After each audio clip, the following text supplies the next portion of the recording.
এক সৈনিক একবার তার স্ত্রীর কাছ থেকে বিদায় নিয়ে যুদ্ধে গেল। তখন তার স্ত্রী গর্ভবতী। যাবার সময় সে স্ত্রীর কাছে 30,000 স্বর্ণমুদ্রা রেখে গেল। এরপর বহু বছর কেটে যায়, যোদ্ধার ফেরার নাম নেই। অবশেষে দীর্ঘ 29 বছর পর সে বাড়ি ফিরে আসে। ঘোড়া থেকে নেমে সৈনিক বর্শা নিয়ে ঘরের দরজায় আঘাত করলে এক টকবগে যুবক বেরিয়ে আসে।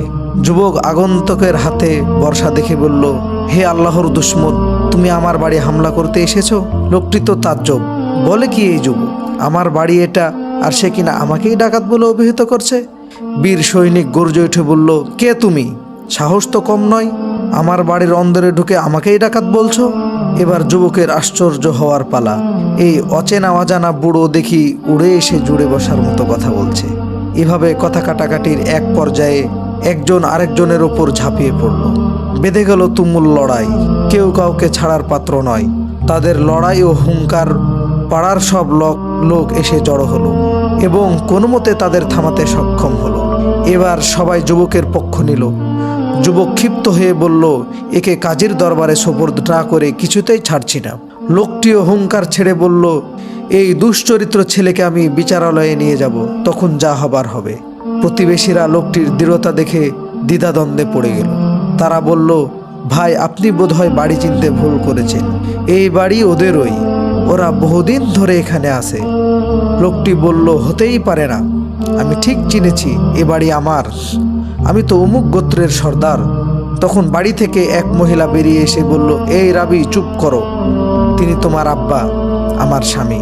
মুহূর্তেই উত্তপ্ত ভাব পাল্টে গেল। রাবি পিতার বুকে ঝাঁপিয়ে পড়ল, বলল, ক্ষমা করুন পিতা, আমি চিনতে পারিনি। লোকটিও ছেলেকে না চিনে নানা কথা বলাই লজ্জা পেল। ছেলে বলল, ঘরে চলো বাবা, কিছু মনে করো না। ঘরে ঢুকে লোকটি স্ত্রীকে বলল, আমার ছেলে এত বড় হয়েছে? স্ত্রী বলল, হবে না, সেই কবে আপনি যুদ্ধ গিয়েছেন, ফিরলেন এতদিন পরে। লোকটি বলল, আমার সেই 30,000 স্বর্ণমুদ্রা কোথায় রেখেছ?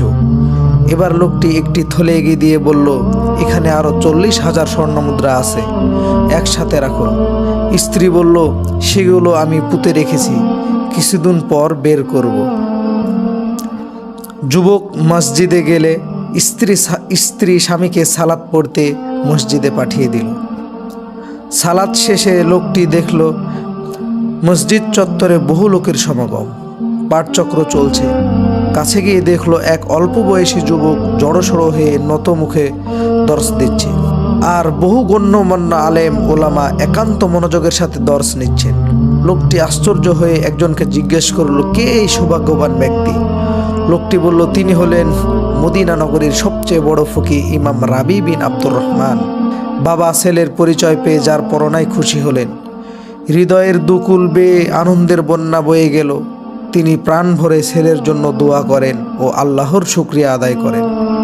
বাড়ি ফিরে স্ত্রীকে বললেন, আজ আমি তোমার ছেলেকে এমন অবস্থায় দেখেছি যে অবস্থায় কেউ তার ছেলেকে দেখেনি।